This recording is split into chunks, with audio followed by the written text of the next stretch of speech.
গোটা বিশ্ব নীরব বসে আছে। পৃথিবীতে 48টা মুসলিম রাষ্ট্র আছে যাদের কাছে সামরিক ক্ষমতা আছে, সামরিক বাহিনী আছে, অস্ত্র আছে।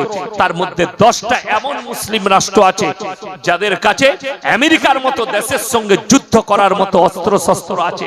তার মধ্যে 1 নম্বর ইরান, 2 নম্বর আপনার পাকিস্তান, 3 নম্বর হচ্ছে তুরস্ক, এদের কাছে সৌদি আরবিয়া, এদের কাছে লেবানন, এদের কাছে অস্ত্র ভান্ডার আছে। ইরান যে ড্রোনটা তৈরি করেছে, আমেরিকা পর্যন্ত ভয় খাচ্ছে সেই ড্রোনের দ্বারা। আজকে ভ্লাদিমির পুতিন রাশিয়ার যিনি প্রেসিডেন্ট, রাশিয়ার যুদ্ধই যে এলাকাগুলো দখল করেছে শুধু ইরানের কৃতিত্বতে দখল করেছে। ईरान दुनिया के जो लोग समझ रहे हैं कि ये लड़ाई, ये युद्ध सिर्फ फिलिस्तीन, गाजा और इजराइल तक ठहरेगी नहीं, ये चिंगारी पूरे दुनिया को लपेट, पूरा दुनिया लपेट में आ जाएगी इसके चिंगारी में। এখন তো শুধুমাত্র 4-5টা দেশ পা লাগিয়েছে, ইরান, ইরাক, জর্ডান, লেবানন, এরা যুদ্ধে যোগদান করেছে। গোটা পৃথিবীটা যোগদান করবে। আর নবীজি সাল্লাল্লাহু আলাইহি সাল্লামের হাদিস, মহাযুদ্ধ যেটা হবে, মহাযুদ্ধ যেটা হবে সেটা ফিলিস্তিনকে নিয়ে নয়, গাজাকে নিয়ে নয়, আল আকসাকে নিয়ে নয়, কাবাকে নিয়ে নয়, মদিনাকে নিয়ে নয়, যুদ্ধটা হবে ফোরাত নদীকে নিয়ে। ফোরাত নদীটা শুধু দুনিয়ার নদী নয়, ওই নদীটা জান্নাতেও থাকবে। জোরে একবার বলুন না সুবহানাল্লাহ। দুনিয়ার 4টা নদী, জান্নাতের 4টা নদী হবে। 1 নম্বর ফোরাত, 2 নম্বর নীল নদী, আর 2টো নদীর নাম আমার মনে পড়ছে না ঠিক। হ্যাঁ, আমি কিতাবে পড়েছি। এই ছাড়ো, ওকে বসতে দাও, তুমি যাও বসো। নীল নদ, এটাও জান্নাতের নদী হবে। এই ফোরাত নদী সম্পর্কে নবীজি ভবিষ্যৎবাণী করেছেন, নদীটা শুকিয়ে আসবে কিয়ামতের পূর্বে, সেখান থেকে সোনার পাহাড় বের হবে এবং ওই পাহাড়কে নিয়ে, ওই স্বর্ণকে নিয়ে গোটা পৃথিবী মহাযুদ্ধে জড়িয়ে যাবে। আর যে যুদ্ধটা হবে, বিশেষজ্ঞরা বলছে গড়ে 70 লাখ মানুষ মারা যাবে। আজকে দেখুন মুসলমান বর্তমানে ব্যর্থ কেন? আপনারা জানেন পৃথিবীতে 2টো বৃহত্তম ধর্ম, একটা হচ্ছে খ্রিস্টান ধর্ম, সবথেকে বেশি খ্রিস্টান ধর্ম অবলম্বী মানুষ আছে। দ্বিতীয় নম্বর হচ্ছে ইসলাম, 240 থেকে 250 কোটি মুসলমান আছে পৃথিবী জুড়ে। জোরে বলুন সুবহানাল্লাহ। কিন্তু দুঃখটা কি জানেন? এই 250 কোটি মুসলমান পৃথিবী জুড়ে, আর গোটা পৃথিবী জুড়ে মাত্র 90 লাখ ইহুদি। 90 থেকে 1 কোটি ইহুদি আছে। আমি কালকে একটা হিটলারের বহু পুরনো বক্তব্য শুনছিলাম। হিটলার, যারা হিটলারকে গালি দাও, যে মানুষ হত্যা করেছে, যারা গালি দিবেন তাদের পাপ হবে। কেন? ইসলামের মহাশত্রু দিকে হত্যা করেছে হিটলার, ইসলামের মহাশত্রু। হিটলার বলেছে যে আমি ইহুদিদিকে হত্যা করেছি, 60 লাখ ইহুদিকে চেম্বারে ভরে, গ্যাস চেম্বারে ভরে হত্যা করেছি, কিছু ইহুদি ছেড়ে রেখে যাচ্ছি। পৃথিবীর মানুষ একদিন আমাকে স্মরণ করবে আমি কেন ইহুদিদিকে হত্যা করলাম। এরা এমন একটা বিষাক্তক জাতি, যারা এদিকে পানাহা দেয়, যারা এদের উপকার করে, এরা তাদেরকে সুযোগ পেলে 1টা মিনিট সময় লাগে না তাদেরকে হত্যা করতে। আজকে অনেক মুসলমান জানে না ইসরায়েলটা কোনো দেশ নয়, ইসরায়েল একটা বসতি। যেমন উদাহরণস্বরূপ বলি, দেখবেন এই ধরলেন বিহার থেকে কোনো মানুষ পালিয়ে এসেছে, সে আপনাদের গ্রামে এসে কাজ করে, তো কোনো বড় লোককে বললে দাদা আমাকে একটু জায়গা দেন, বাড়ি করব, আমি গরিব মানুষ। তো আপনি বড় লোক, আপনি দয়া করে তাকে বললেন আমার এই পুকুরের পাড়ে 1 বিঘে জমিটা আছে, ওর 1 কোণে তুই 2 কাঠার উপরে বাড়ি কর। কিন্তু সে কি করেছে? গোটা 1 কাঠা দখল করে নিল 10 বছর পরে। এরকম হয়েছে না হয়নি? হয়েছে। সেম কেস ইসরায়েলের। আমাদের কিছু হারামখোর মুসলিম রাষ্ট্র তারা বললে হিটলার সমস্ত ইহুদিদিকে হত্যা করছে, আহা এই কটা ইহুদিকে তোমরা, এই 10 লাখ 20 লাখ ইহুদি আছে, এদিকে একটু জায়গা দাও। ফিলিস্তিনের উপরে চাপ সৃষ্টি হলো, থাকুক, ফাঁকা জায়গা পড়ে আছে, মরুভূমি, বাস করুক। বাস করতে লাগলো। এখন এই ইসরায়েল বলতে চাইছে ফিলিস্তিন বলে কোনো দেশ নাই। ভাবতে পারে যারা মনে করছেন যে গাজার শিশুদের রক্তটা খনন হয়েছে, তারা শহীদ হয়েছে, অবাক হবেন, চোখ দিয়ে আপনার পানি আসবে। গতকাল দেখছিলাম মেয়েটা আরবিতে বলছে যে অর্ধেকটা ঢাকা আছে মেয়েটা, স্তূপ, বোমের স্তূপে ঘর ভেঙে গেছে অর্ধেকটা। মেয়েটা 10 বছরের একটা বাচ্চা, সেই বাচ্চাটা অর্ধেক ঢাকা আছে, অর্ধেক খোলা আছে। তো বেঁচে আছে, সে মারা যাবে, তাকে বার করার কোনো সুযোগ নেই। এক হারামখোর মিডিয়াওয়ালা গিয়ে তার ক্যামেরা করে ফটো তুলছে। সে ওই মৃত্যুর সময় অনুরোধ করছে, দাদা আমার ফটো তুলো না, এই অবস্থায় আমার শরীরে হিজাব নেই, আমার মাথা ঢাকা নেই। জোরে বলুন সুবহানাল্লাহ। তাদের ঈমান কতটা মজবুত যে আমার শরীরে কাপড় নেই, মাথায় কাপড় নেই, আমার ছবি তুলে বিশ্বকে দেখিও না, আমি আল্লাহকে জবাব দিতে পারবো। আর একটা বাচ্চা মেয়ে কি বলছে জানেন? কাঞ্চা কে আল্লাহ মুঝে মौत দে দে। তারা মৃত্যু চাইছে ক্ষুধার জ্বালায়। তো একজন জিজ্ঞেস করছে, তুমি মরণ কেন চাইছো? বলে দুনিয়াতে রুটি পাইনি, যদি মরে যাই তা আল্লাহ আমাদেরকে জান্নাতে খাবার দিবে। জোরে বলুন সুবহানাল্লাহ। আমি যদি মারা যাই আল্লাহ আমাকে জান্নাতে খাবার দিবে। হাদিস শুনেলেন, নবীজি আকরাম সাল্লাল্লাহু আলাইহি ওয়াসাল্লাম হাদিস বর্ণনা করলেন, এটা পৃথিবীর মানুষের জানা দরকার। যদি কোনো মাসুম বাচ্চা মারা যায় আল্লাহ তাদেরকে জান্নাতের বাগিচায় রাখেন। জোরে বলুন সুবহানাল্লাহ। এটা হাদিস নবীজি। 35,000 শিশু হত্যা হয়েছে গাজার ফিলিস্তিনে। গোটা বিশ্ব নীরব বসে আছে। পৃথিবীতে 48টা মুসলিম রাষ্ট্র আছে যাদের কাছে সামরিক ক্ষমতা আছে, সামরিক বাহিনী আছে, অস্ত্র আছে। তার মধ্যে 10টা এমন মুসলিম রাষ্ট্র আছে যাদের কাছে আমেরিকার মতো দেশের সঙ্গে যুদ্ধ করার মতো অস্ত্র শস্ত্র আছে। তার মধ্যে 1 নম্বর ইরান, 2 নম্বর আপনার পাকিস্তান, 3 নম্বর হচ্ছে তুরস্ক, এদের কাছে সৌদি আরবিয়া, এদের কাছে লেবানন, এদের কাছে অস্ত্র। ভারতের কুত্তা মিডিয়ারা ইসলামের বিরুদ্ধে সর্বক্ষণ ষড়যন্ত্র করে চলেছে, সর্বক্ষণ।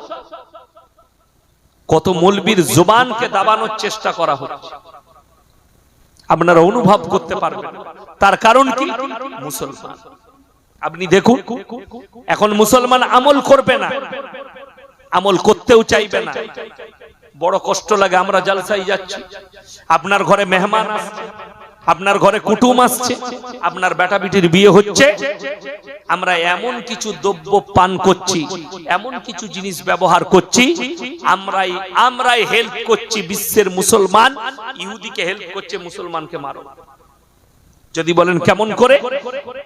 আল্লামা তাকি উসমানী বলেছেন जे मैं बड़ी सोच समझकर ये फतवा दे रहा हूं पूरे आलम के मुसलमान के लिए कि इजराइल के जितने भी माल है ये हराम है, इस समय मुसलमान के लिए हराम है। যেমন কি Thums up, Coca Cola, Sprite, 7 up, মাজা, মেরিন্ডা, ফ্যান্টা, এই জিনিসগুলো হারাম। ডেয়ারি মিল্ক, চকলেট, যেটা আমরা বাচ্চাদের জন্য কিনি। দেখুন, ভারতে 40 কোটি মুসলমান, 20 কোটি মুসলমান যদি প্রত্যেকদিন 2 লিটার থামস আপ কিনে, একটা 2 লিটার থামস আপের দাম হচ্ছে 100 টাকা, ঠিক কি না? এই 100 টাকায় 60 টাকা, 40 টাকা সঙ্গে সঙ্গে, যেমনি আপনি 100 টাকা দিয়ে একটা থামস আপ কিনবেন 2 লিটার, 40 টাকা ইসরায়েলের পকেটে চলে গেল। যদি 20 কোটি মুসলমান প্রত্যেক দিন যদি 40 টাকা করে দেয়, 4 20 80 কোটি টাকা, 80 কোটি টাকা একদিনে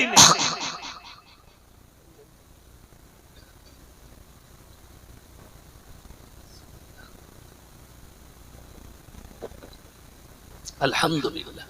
একদিনে 80 কোটি, 30 দিনে 3 8 24, 240 কোটি টাকা আপনি ইহুদির পকেটে খালি ভারত থেকে যান। আর সেই টাকা মুসলমানদেরকে হত্যা করার কাজে লাগাচ্ছে। যারা শিক্ষিত মুসলমান আছে, যাদের মনে হচ্ছে যে ফিলিস্তিন গাজার মানুষ কেন ইহুদিদের সঙ্গে যুদ্ধ করতে গেল, তারা কান খুলে শোনো।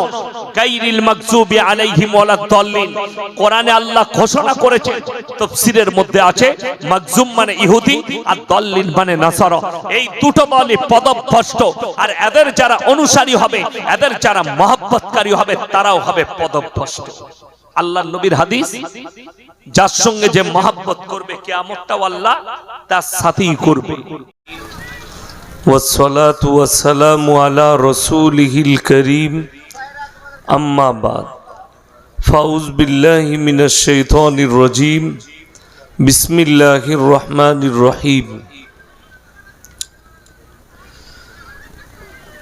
আরাআইতাল্লাযী ইউকাযযিবু বিদ্দীন ফাযালিকাল্লাযী ইয়াদুউল ইয়াতীম ওয়ালা ইয়াহুদ্দু আলা তুআমিল মিসকিন ফাওয়াইলুল লিল মুসাল্লিন আল্লাযীনা হুম আন সালাতিহিম সাহুন আল্লাযীনা হুম ইউরাউনা ওয়া ইয়ামনাউনাল মাউন। ওয়া ইলা মাদিয়ানা আখর। ফাউজ বিল্লাহি মিনাশ শাইতানির রাজীম, বিসমিল্লাহির রহমানির রহিম। ইয়া আইয়ুহাল মুযাম্মিলু কুমিল লাইলা ইল্লা কলিলা নিসফাহু আও ইনকুস মিনহু কলিলা আও জিদ আলাইহি ওয়ারাত্তিলিল কুরআনা তারতিলা। ওয়া ইলা মাদিয়ানা আখর। ফাউজ বিল্লাহি মিনাশ শাইতানির রাজীম, বিসমিল্লাহির রহমানির রহিম। ইকরা কিতাবাক কাফা বিনাফসিকাল ইয়াওমা আলাইকা হাসিবা মান ইহতাদা ফাইন্নামা ইয়াহতাদি লিনাফসি ওয়া মান দাল্লা ফাইন্নামা ইয়াদিল্লু আলাইহা ওয়া লা তাজিরু ওয়াজিরাতুন উযরা উখরা ওয়া মা কুন্না মুআযযিবিনা হাত্তা নাবআসা রাসূলা ইলা আখিরিল আয়াহ। খায়রুকুম মান তাআল্লামাল কুরআন আল্লামাহু কামা ক্বালা আলাইহিস সালাতু ওয়াত তাসলিম। মাননীয় শ্রদ্ধেয় জ্ঞানী গুণী মানী সম্মানী আজকের এই জালসার মাননীয় সভাপতি মহাশয়, শ্রদ্ধের উলামা একরাম, হুফাজ একরাম এবং আমার জ্ঞানী গুণী মানী সম্মানী মাননীয় শ্রোতা মণ্ডলী, পর্দার অন্তরালে পর্দা নসিব মায়েরা এবং বোনেরা, আল্লাহর বড় দয়া, কৃপা, ভালোবাসা আমাদের প্রতি, গোটা বিশ্বের প্রতি। সবাই আল্লাহ শুকর আদায় করে হৃদয় থেকে বলি আলহামদুলিল্লাহ। তারপরে পরে বিশ্ব নবী জানাবে মুহাম্মাদুর রাসূল আল্লাহ, সকলে বলুন সাল্লাল্লাহু আলাইহি ওয়াসাল্লাম। তিনার প্রতি শতকোটি দরুদ বর্ষিত হোক, বলুন আমিন সুম্মা আমিন। গুটি কয়েক কথা আলোচনা করব, আমরা সকলে আমল করব, বলুন ইনশাআল্লাহ। 1 নম্বর, মানুষ নিসিয়ান শব্দ থেকে ইনসান শব্দ এসেছে। মানুষ মানে হচ্ছে ভুলে যাওয়া, ভুল করবে সে মানুষ, ভুল হবে না কাদের, সেটা হচ্ছে ফেরেশতা। ফেরেশতাদের কাজ হচ্ছে একটা, কটা বললাম? একটা। সেটা হচ্ছে শুধুমাত্র অনলি ফর আল্লাহর হুকুম পালন করা। তাদের বিবি বাল বাচ্চা নেই, সাংসারিক জীবন নেই, তাদের দুনিয়া নেই, তাদের অর্থ নেই, তাদের খাবার দাবার নেই, কিছুই নেই। শুধু তাদের কাজ আল্লাহর হুকুম পালন করা। ওই জন্যে আল্লাহর যতগুলো সৃষ্টি আছে, কোরআনে আল্লাহ নিজে বলেছেন, আমার যতগুলো মখলুক আছে, সৃষ্টি আছে, সব থেকে উত্তম রূপে, সুন্দর রূপে আমি মানুষকে সৃষ্টি করেছি। ইন্না জাআলনা মা আলাল আরদি যিনাতাল লাহা লিনাবলুয়াহুম আইয়ুহুম আহসানু আমালা। এই পৃথিবীটা আমি আল্লাহ সুসজ্জিত করেছি, সুন্দরভাবে সাজিয়েছি, শুধুমাত্র আমার বান্দাদের জন্য। বলুন সুবহান। আল্লাহ নিজের বান্দাদের জন্য সুন্দরভাবে সাজালেন। সাজানোটা কেমন? পৃথিবীর সব জায়গা এক নয়, এক না। এখন আমরা দেখতে পাচ্ছি রাত্রি, রাত্রি না, এখন আমাদের দেশে রাত্রিতে বাজছে 10টা 5। আমেরিকায় ফোন করুন, এখন দিনের বেলা। আমেরিকায় দিন না রাত? দিন। আমার এক বন্ধু আছে বাংলাদেশে, উনি রাত্রে যখন আমি জলসা শেষ করে বাড়ি ফিরি তখন ফোনে কথা বলে, আমাকে ফোন করেন। তো আমি জিজ্ঞেস করি, ভাই কটা বাইছে? বলছে বেলা এত বাইছে। মানে ওদের দিন, আমাদের রাত্রি। তাইলে আল্লাহ এক করে নি। আমাদের এখানে মোটামুটি ঠান্ডা, তাই না? কাশ্মীরে বরফ পড়ে ঝরঝর করে। কাশ্মীর সব সময় ঠান্ডা, শীতল হয়ে আছে। এরকম বিভিন্ন জায়গা আল্লাহ গোটা পৃথিবীটা উঁচু নিচু, পাহাড় পর্বত, বৃষ্টি, নদী নালা, দরিয়া, সব কিছু দিয়ে আল্লাহ সাজিয়েছেন। সব কিছু দিয়ে কার জন্য? শুধুমাত্র নিজের বান্দাদের জন্য, মানুষের জন্য। কম বেশি 18,000 মখলুকাত আছে, কমও বেশি, বেশিও হতে পারে কমও হতে পারে। এই যতগুলো মখলুক আছে সমস্ত মখলুকের জন্যে আল্লাহ একটা মখলুকের জন্য সবকিছু সৃষ্টি করেছেন, সেটা হচ্ছে মানুষ। বলুন সুবহানাল্লাহ। শুধু মানুষের জন্য সব কিছু সৃষ্টি করেছে প্রকৃতি। আল্লাহ শুধু মানুষকে দুনিয়াতে পাঠিয়েছেন এটাই নয়, এই মানুষের পূর্বে এই দুনিয়াতে আল্লাহ আর একটা জাতিকে সৃষ্টি করেছিলেন উদ্দেশ্য নিয়ে, জিন জাতিকে। জিন জাতি, আমরা জিন্নাতকে কেউ দেখতে পাই না, কিন্তু কিয়ামতের দিনে উল্টো হবে, আমরা জিন্নাত দিকে দেখতে পাবো, জিন্নাতরা আমাদেরকে দেখতে পাবে না। কিয়ামতের দিনে উল্টো হয়ে যাবে। এখন আমরা জিন্নাত দিকে দেখতে পাই না। জিন জাতি বলে একটা জাতিকে আল্লাহ সৃষ্টি করেছিলেন দুনিয়াতে, যে তারা আমার ইবাদত করবে, আমার রাজাবান্দেগি করবে। কিন্তু তারা কি করেছে? আল্লাহর নাফরমানি করেছেন। আল্লাহ গোটা নসলকে ধ্বংস করেছেন ফেরেশতাদের দ্বারা। এই ধ্বংস করার সময় ফেরেশতাদের হাতে লাগলো জিন্নাতদের একটা ফুটফুটে সুন্দর সন্তান, ছেলে। তার নাম ছিল আজাজিল। ফেরেশতারা আল্লাহকে বললেন, আল্লাহ এত সুন্দর ছেলে, একে আমাদের মারতে ইচ্ছা করছে না, আমরা আসমানে নিয়ে যেতে চাই। আল্লাহ বললেন, হুকুম আছে, নিয়ে এসো। আজাজিল ফেরেশতাদের মধ্যে বড় হলেন, মানুষ হলো, সবকিছু পেল, এবং আল্লাহর এত ইবাদত করলো। আসমান আর জমিনে এমন কোনো জায়গা নেই যেখানে সিজদা করেনি। এখানে একটা আলেম উলামা, সাধারণ শিক্ষিত যারা আছেন শুনেলেন, আমাদের দেশে শিয়া আছে, শিয়া ইরানে আছে, শিয়া লালবাগে আছে, মুর্শিদাবাদের শিয়া, শিয়াদের মসজিদ আছে। তারা জমিনের উপরে সিজদা করে না, কাঠের উপরে সিজদা করে। কোথায় বললাম? কাঠ। শিয়াদের মসজিদে গোল গোল কাঠ রাখা আছে, কাঠের। যেমন আমরা রেহেল রাখি, কোরআন শরীফ রেহেলের উপরে কাঠের, ওরা কাঠের গোল চাকতি রাখা আছে, সেটা সিজদার জায়গায় রাখে, সেটার উপরে সিজদা করে। আমি যখন লখনৌ ইরফানিয়ায় পড়তাম, ওখানে একটা বিরাট বড় মসজিদ আছে শিয়াদের। তো ওদের ইমামের সঙ্গে দেখা হতো, আমি সেই বছরে কিরাত পড়ছি। তো আমি জিজ্ঞেস করেছিলাম যে ভাই, আপনারা শিয়ারা আমরা জমিনের উপরে সিজদা করি, আপনারা করেন না কেন? বললে ওই জন্যই তো আপনারা বেঈমান, আমরা ঈমানদার। এমন কেন? বলছে জমিনে আসমানে এমন কোন জায়গা নেই যেখানে ইবলিস মারদুদ আজাজিল সিজদা করেনি। ওই জন্য তো আমরা জমিনে করি না, শয়তান যে কোনো জায়গায় সিজদা করেছে। আমি বললাম ঠিক আছে, আপনারা মরে গেলে পুড়িয়ে দেওয়া হয় না কবর দেওয়া হয়? বলে কবর, তার মানে ওইখানে শয়তান থাকবে না? কথাটা বুঝতে পেরেছেন? পারেন?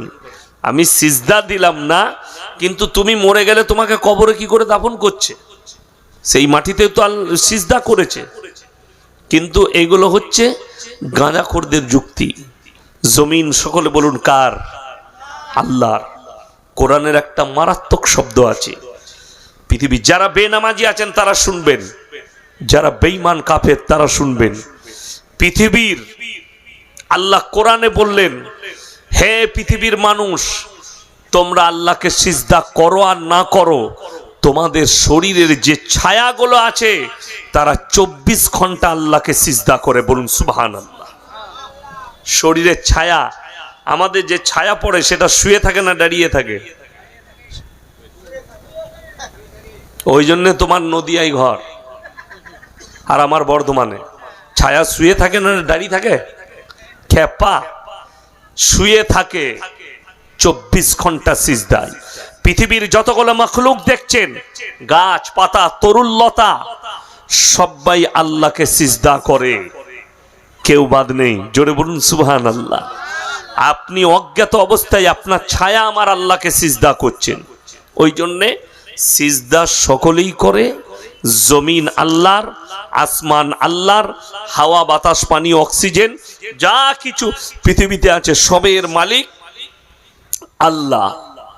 এই আজাজিল তখন ফেরেশতাদের সর্দার, এত ইবাদত করেছে, তাকে লকব দেয়া হলো তুমি ফেরেশতাদের সর্দার।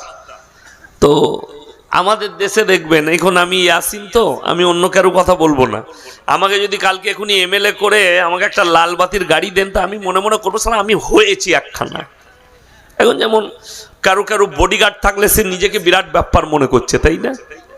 আমাদের দেশে বডিগার্ড আছে, কি বুঝলেন, বন্দুক নিয়ে দাঁড়িয়ে আছে, আমাকে কেউ ছুঁতে পারবে না, মুলাকাত করতে পারবে না, নিজেকে বিরাট ব্যাপার মনে করে। আপনি বলুন তো, পৃথিবীর যতগুলো রাজা বাদশা আছে, যত দামি বডিগার্ড হোক, মৃত্যু তাকে গ্রাস করবে না? করবে না? তাইলে তার আর কোনো দাম নাই। যার কাছে মৃত্যু আসবে সে নরমাল একটা মানুষ, যার কাছে মৃত্যু আসবে না সেই দামি। বলুন তো, আমার আল্লাহ কোরআনে বলেছেন কুল্লু নাফসিন যায়কাতুল মাউত, যতগুলো জানদার আছে সকলকে মৃত্যুর স্বাদ গ্রহণ করতে হবে। আপনার চোখ দিয়ে পানি আসবে। জনাবে মুহাম্মাদুর রাসূলুল্লাহ, সকলে বলুন সাল্লাল্লাহু আলাইহি সাল্লাম, হাদিসে আছেন যখন নবীজি দুনিয়া ছাড়লেন, হযরতে উমরে ফারুক রাদিয়াল্লাহু তাআলা আনহু বললেন, কেউ যদি বলো মুহাম্মদ সাল্লাল্লাহু আলাইহি সাল্লাম দুনিয়া ছেড়েছে, দুনিয়া থেকে বিদায় নিয়েছে, তাকে আমি টুকরো টুকরো করে দেব। আমি মেনে নিতে পারছি না আল্লাহর নবী দুনিয়া থেকে বিদায় নিয়েছেন। হযরতে আবু বকর সিদ্দিক রাদিয়াল্লাহু তাআলা আনহু বুকে জড়ালেন, কাঁদলেন, হে ওমর, আমি আবু বকর, আল্লাহর নবী আমাকে সিদ্দিক লাকাব দিয়েছে, সত্যবাদী। কোরআনে আল্লাহ ওয়াদা করেছেন যতগুলো পৃথিবীতে জানদার আছে সকলকে মৃত্যুর স্বাদ গ্রহণ করতে হবে। তুমি যদি বলো নবীজি দুনিয়া ছাড়েননি, কোরআনকে মিথ্যা বলা হবে। উমর কাঁদতে কাঁদতে বললেন, হে আবু বকর, আমার দিল আর মানছে না, এত কষ্ট হচ্ছে নবীজির জন্য। এরপরে আপনি ভেবে দেখুন, পৃথিবীতে আর কে বেঁচে থাকতে পারে, আর কে হায়াত পেতে পারে, আর কে পৃথিবীতে এমন মরদ আছে যে নিজের মৃত্যুকে রুখে দিবে? আল্লাহর কসম করে বলছি, ডাক্তার, পৃথিবীর যত বড় বড় ডাক্তার আছে, ফিলোজফি আছে, জিজ্ঞেস করুন। আপনার নদিয়া ডিস্ট্রিক্টের যত ডাক্তার আছে সব এক কাছে করে দেন, একটা স্টেডিয়ামে ভরে দেন, একটা খেলার মাঠে ডাকুন, আর তাদেরকে জিজ্ঞেস করুন, স্যার আপনি প্রত্যেকটা জেলায়, বহরমপুরে চলুন, কলকাতায় পায়ের আঙ্গুল থেকে মাথা পর্যন্ত শরীরে আল্লাহ আমাদের যতগুলো পার্টস দিয়েছে প্রত্যেকটা পার্টসের ডাক্তার আছে, আলাদা আলাদা। আছে না নেই? আছে। এখনই আমি গাড়িতে আসছিলাম, একজন মেসেজ করেছে, জেলাটা কোথায় জানি না, যে হুজুর বর্ধমানে আহাদ নার্সভূমে নিয়ে যাচ্ছি, ওখানে হার্টের চিকিৎসা হয়। আমি বললাম হ্যাঁ, ডাক্তার সিরাজুল ইসলাম সিরাজ খুব ভালো ডাক্তার, হার্টের, নিয়ে যান, কাজ হবে। থেকে বলে দেন হার্টের, তিনি হার্টের অপারেশন করেন, হার্টের ডাক্তার, ব্রেনের ডাক্তার, কিডনির ডাক্তার, সুগারের ডাক্তার, লিভারের ডাক্তার, প্রত্যেকটা পার্শ্বের ডাক্তার আছে। আল্লাহর কসম করে বলছি, আল্লাহর কসম করে এই ডাক্তার দিকে জিজ্ঞেস করুন, কেউ বুক ফাটছে, কেউ পেট, কেউ হার্টের অপারেশন করছে, কেউ লিভারের, কেউ ব্রেনের, তাদেরকে জিজ্ঞেস করো স্যার এত অপারেশন করছেন, আল্লাহ মানুষের মধ্যে রূহটা কোথায় রেখেছেন? আজ পর্যন্ত কেউ বলতে পেরেছে? যতগুলো ডাক্তার আছে যদি এটা খুঁজতে যায় পাগল হয়ে যাবে, পাগল। আন্ডার প্যান্ট পরে গু ঘেটে বেড়াবে, ও মাল খুঁজে পাবে না। তার নাম আল্লাহ। আমার নবীজি আল্লাহকে প্রশ্ন করলেন, কি? ইয়াসালুনাকা আনির রূহ, ওগো আল্লাহ রূহটা কি? রূহটা মানুষের কেমন? আমার আল্লাহ উত্তর দিলেন, কুলির রূহ মিন আমরি, হে আমার নবী, রূহ হচ্ছে আমার আল্লাহর হুকুম। আমি বলবো চলে যা, চলে যাবে। আমি বলবো চলে আয়, চলে আসতে হবে। এটা আমার আল্লাহর হুকুম, পৃথিবীর মানুষের নিয়ন্ত্রণের বাইরে। সকলে জোরে বলুন সুবহানাল্লাহ। আমাদের শরীর, এই শরীরটা যেটা দেখছেন, এটা তিনটে পার্ট আছে। কটা বললাম? তিনটে। একটা আল্লাহর, একটা কার? আল্লাহর। একটা আপনার, একটা হচ্ছে পোকামাকড়ের। এই তথ্যটা বেরেনে গেঁথেলেন আর আপনি মিলিয়েলেন। আল্লাহর যেটা সেটা কি? শরীরের মধ্যে আপনার। আল্লাহর হচ্ছে রূহটা, আমলটা হচ্ছে আপনার। আমল বুঝতে পেরেছেন তো? আপনার কর্ম, ওটা হচ্ছে আপনার। আর এই বডিটা, শরীরটা হচ্ছে পোকামাকড়ের। আপনি যতই দামি মাল খান, শরীরটা তো খাবে সেই পোকাতেই, ঠিক কি না? একটা কোটিপতি দামি লোক, আচ্ছা বলুন তো, তাকে কবরে তার শরীরটা পোকাতে খাবে না? খাবে না? তাকেও খাবে। একজন ভিক্ষুক, একজন গরিব মাঠের চাষি, তার শরীরটাও পোকাতে খাবে, তার রূহটাও আল্লাহ কবজ করবেন। এবং সঙ্গে খালি আপনার যেটা নিজস্ব জিনিস আছে সেটার নাম হচ্ছে আমল, নেক আমল। আমার বন্ধুগণ, আমার ভাই, এই আজাজিল লাকাব হাসিল করলো। আমাদের দেশের অনেক লোক মনে করে আজাজিল একজন ফেরেশতা ছিল, যে যাকে আমরা ইবলিস বলি বর্তমানে। ইবলিস শয়তান, জানেন তো? তাকে অনেক বাবাজিরা শুনবেন, আগেকার মানুষরা বলতো, আমরা ছোটবেলায় জলসা শুনতে গিয়ে শুনতাম, তারা মৌলবি ফলবি নয়, বায়ান করত, দিয়ে বলতো আজাজিল ফেরেশতা। আজাজিল কোনো ফেরেশতা নয়, আজাজিল ছিল জিন জাতির ছেলে, ফেরেশতার লাকাব দেয়া হয়েছে। আমি ইয়াসিন মানুষ, মানুষ না মানুষ নয়, মানুষ আমরা সবাই। মৌলবি কেন? ইলম হাসিল, একটা ডিগ্রি হাসিল করেছি তাই মৌলবি বলা হচ্ছে। একজন ডাক্তার, ডাক্তারি পড়েছে তাই ডাক্তার বলা হচ্ছে।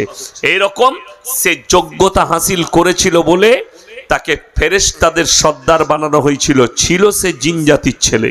চলুন, আমার আল্লাহ রব্বুল আলামিন সমস্ত ফেরেশতাদিকে ডাক দিলেন জিন জাতিকে ধ্বংস করার পরে। কি বলে? ওয়াইজ ক্বালা রাব্বুকা লিল মালাইকাতি ইন্নী জাইলুন ফিল আরদি খলিফা। আমার ফেরেশতা মণ্ডলী এসো, আমি আল্লাহ সিদ্ধান্ত নিয়েছি পৃথিবীতে আমার খলিফা পাঠাবো, মানুষকে সৃষ্টি করব। ফেরেশতারা অবজেকশন দিল। কিসের অবজেকশন? ক্বালু আতাজালু ফিহা মান ইউফসিদু ফিহা ওয়া ইয়াসফিকুদ দিমা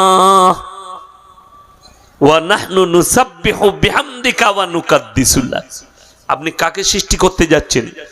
যারা দুনিয়াতে মারামারি করবে, হানাহানি করবে, কাটাকাটি করবে, অন্যায় অত্যাচার অবিচার করবে। আমার আল্লাহ উত্তর দিলেন ফেরেশতাদিকে, ক্বালা ইন্নী আ'লামু মা লা তা'লামুন, আমি যা জানি হে আমার ফেরেশতা তোমরা সেটা জানো না। বলুন সুবহানাল্লাহ। এটা আপনার পক্ষ নিয়ে আল্লাহ জবাব দিলেন, আমি যা জানি তোমরা তা জানো না। আমি আজকে হাদিস পড়ছিলাম, চোখ দিয়ে পানি আসবে। আজকে আপনারা অনুভব করেছেন ছোট্ট একটা ভূমিকম্প হয়েছে, তাই না? হ্যাঁ, সকাল 10টা কত মিনিট হবে, 16। আমি তখন সেই মাত্র, আমি তো কালকেও নদিয়ায় ছিলাম, বর্ডারে চাপড়ার কাছে, আজকেও নদিয়ায়, তার আগের দিনও নদিয়ায়, তার একদম এক সপ্তাহ নদিয়ায় চলছি আমি। তো কালকে আবার আমার মুর্শিদাবাদে আছে। তো আমি বললাম জুম্মার দিন আছে, ছুটির দিন মাদ্রাসা, আমাকে ফজরের পরে শুচ্ছি, উঠিও না, 10টার সময় আমার ঘুম ভাঙবে। আমার যখন 10টা 5-10 ঘুম ভেঙেছে, আমি কিছুক্ষণ বিছনে শুয়ে থেকে যখনই উঠে বাথরুমে যাব, সেই সময় ভূমিকম্প অনুভব হয়েছে। প্রথমে আমার মাথা ঘুরে গেল, আমি মনে করলাম আমার তো প্রেশার কিচ্ছু নেই, মাথা আমার ঘুরলো কেন। আমি একটু সঙ্গে সঙ্গে আমার আলমারি ছিল, আলমারিতে হাত রাখলাম, তারপর আবার ঠিক হয়ে গেল। তারপরেক্ষণেই আমি সোফাতে বসে চা খাবো, গিন্নি চা বানাচ্ছে, আমি মোবাইল খোলা মাত্র দেখলাম এক্ষুনি ভূমিকম্প অনুভব হলো। বাংলাদেশ, ভারত কম্পন দেখা দিয়েছে। আল্লাহর কসম, এই যে ভূমিকম্প, এগুলো আল্লাহ তাআলা সিগন্যাল দিচ্ছেন মানুষকে। এখন আমাদের দেশের বৈজ্ঞানিকরা খুব ভালো জানে, তো কিছু কিছু বৈজ্ঞানিক বলছে প্লেটটা সরে গেছে, কি জানি কোন শালা প্লেট ভরে হলো ওই জানে, আমরা জানি না। মৌলবীরা আমরা কি জানি, ইয়া আইয়ুহান নাসুত্তাকু রাব্বাকুম ইন্না জালজালাতাশ শাআতি শাইউন আযীম। মারাত্মক আয়াত কোরআনের, সূরা হজ। আল্লাহ তাআলা বললেন ইয়া আইয়ুহান নাসুত্তাকু রাব্বাকুম ইন্না জালজালাতাশ শাআতি শাইউন আযীম। জালজালা মানে হচ্ছে ভূমিকম্প। হে আমার নবী, যেদিনে পৃথিবীটাকে ভূমিকম্পে আমি আল্লাহ তছনছ করে দেব। আল্লাহ নবী কাঁদলেন, চোখে পানি, নবীজির দাড়ি মুবারকে পানি। আল্লাহ সেদিনে পৃথিবীর নারী পুরুষের অবস্থা কি হবে। আমার আল্লাহ জিবরিল আমিনকে পাঠালেন। পরের আয়াত, ইয়াউমা তারাউনাহা তাযহালু কুল্লু মুরদিয়াতিন আম্মা ওয়ারদাত ওয়া তাদা কুল্লু দাতিন হামলিন হামলাহা ওয়া তারান নাসা সুকারা ওয়া মা হুম বিসুকারা ওয়ালাকিন্না আযাবাল্লাহি শাদীদ। আপনার চোখ দিয়ে পানি আসবে। আল্লাহ বললেন, হে আমার নবী, সেদিনে দেখতে পাবে, পৃথিবীর মানুষ তোমরা দেখতে পাবে, যেদিনে আমি পৃথিবীটাকে ভূমিকম্পে তছনছ করে দেব। দুধ পেলানেওয়ালি মা স্তনে দুধ পান করাচ্ছে বাচ্চাকে, বিছানায়, রাস্তায় ছাগল তার বাচ্চাকে দুধ দিচ্ছে, গাভী তার বাচ্চাকে দুধ দিচ্ছে, ছোট্ট বাচ্চা। আল্লাহ কোরআনে বললেন সব বাচ্চা পড়ে থাকবে। সেই দুধ পেলানেওয়ালি মা তার বাচ্চাকে ফেলে রাস্তায় ছুটতে শুরু করবে পাগলের মতো। শুধু তাই নয়, তারপরে আল্লাহ বললেন ওই মেয়েটা যার পেটে বাচ্চা থাকবে, 3 মাসের হোক, 4 মাসের হোক, 9 মাসের হোক, 7 দিনের হোক, 40 দিনের হোক, সে সঙ্গে সঙ্গে বাচ্চা ধারণ করে ফেলবে আল্লাহর আযাবের ভয়ে। আর তারা যখন রাস্তায় ছুটবে মাতাল হয়ে যাবে, মাতালের মতো, কিন্তু প্রকৃত মাতাল তারা নয়।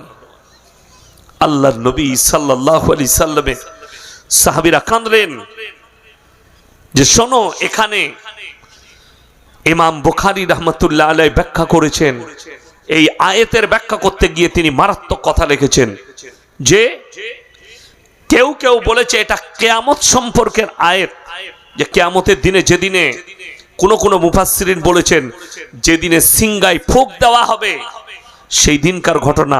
আর কেউ কেউ বলেছেন আমার আল্লাহ তাআলা যুগে যুগে ভূমিকম্প দিয়ে সাবধান বাণী দিয়েছেন যে কিয়ামতের দিনে এইভাবে আমি ধ্বংস করব। আমার বন্ধুগণ, হযরত আদম আলাইহিস সালাতু ওয়াস সালাম কিয়ামতের দিনে সমস্ত নবী পয়গম্বররা থাকবেন। আল্লাহ তাআলা আদম আলাইহিস সালাতু ওয়াস সালামকে বলবেন, তুমি তোমার উম্মতদের মধ্যে থেকে 1001টা করে বার করে নাও। ওই 1001টা জান্নাতে যাবে, 999টা জাহান্নামে যাবে। কাকে বলবেন? হযরত আদম আলাইহিস সালাতু ওয়াস সালাম, যিনি পৃথিবীর প্রথম পয়গম্বর, আল্লাহ যিনাকে মানব হিসাবে প্রথম সৃষ্টি করেছেন, সেই আদম আলাইহিস সালাতু ওয়াস সালামকে বলা হবে, তুমি তোমার উম্মতদের মধ্যে, উম্মতিদের মধ্যে 1999টা জাহান্নামে যাবে, একটা করে বার করে নাও। একটা করে বেরুবে। আল্লাহ নবী সাহাবীরা কাঁদলেন, ইয়া রাসূলুল্লাহ, ইয়া হাবিবাল্লাহ, তাহলে আমাদের কি হবে? সবাই একবার জোরে সোরে বলুন সুবহানাল্লাহ। আল্লাহ শুকর আদায় করুন। আল্লাহ নবী বললেন, হে আমার সাহাবীরা শোনো, আল্লাহ তাআলা আমার উম্মত উম্মতি থেকে 1001টা জাহান্নামে যাবে, 999টা জান্নাতে। জোরে বলুন সুবহানাল্লাহ। এটা কার? শুধুমাত্র উম্মতে মুহাম্মাদি, অন্যান্যদের জন্য নয়। যেমন আপনাকে বলি, আজও আল্লাহ দুনিয়া টিকিয়ে রেখেছেন শুধুমাত্র পৃথিবীতে নামাজি, মুসল্লি, দিনদার আর ইমানদার আছেন বলে। তা না হলে বহু কমকে আল্লাহ ধ্বংস করেছেন। করেছেন না করেননি? কয়েকটা দলিল দিচ্ছি। হযরতে নূহ নবীর কমকে আল্লাহ ধ্বংস করেছেন কি দিয়ে?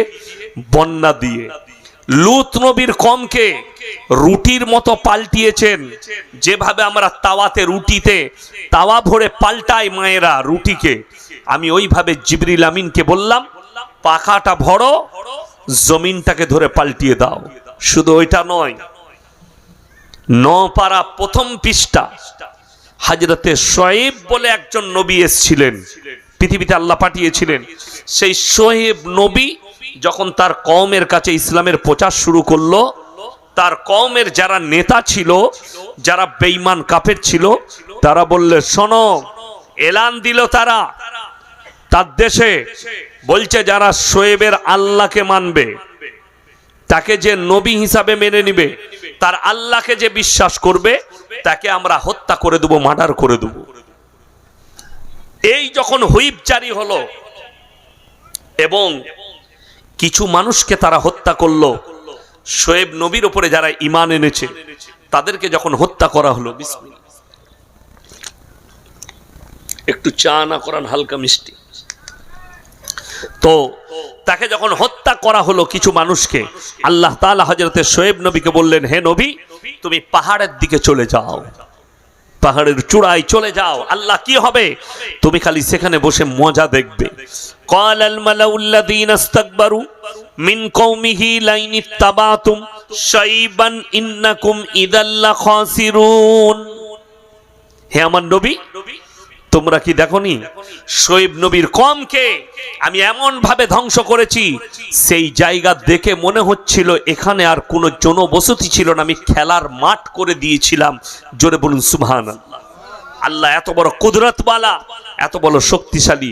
আমার আল্লাহ যদি চাই, আপনি ভারতের শেষ সীমানায় বসে আছেন, করিমপুর বর্ডার, ঠিক কিনা? ভারতের এটা শেষ সীমানা, এরপরে বাংলাদেশ, অপর দিকে মুম্বাই, আরব সাগর শেষ প্রান্তর। আমার বন্ধুগণ, আপনি যদি মনে করেন আমার বাড়ি থেকে দীঘা 500 কিলোমিটার দূরে, আমাদের কিছুই হবে না, আল্লাহর কসম, আমার আল্লাহ যদি ইচ্ছা করেন দীঘার এমন একটা ঢেউ তুলবে, গোটা করিমপুর সহ, মুর্শিদাবাদ সহ গুটিয়ে দরিয়ায় ভরে দিতে পারে। পারেন না? পারেন না? এটা আমার আল্লাহর শক্তি আছে। তাই আপনাকে মাথা নত করতে হবে।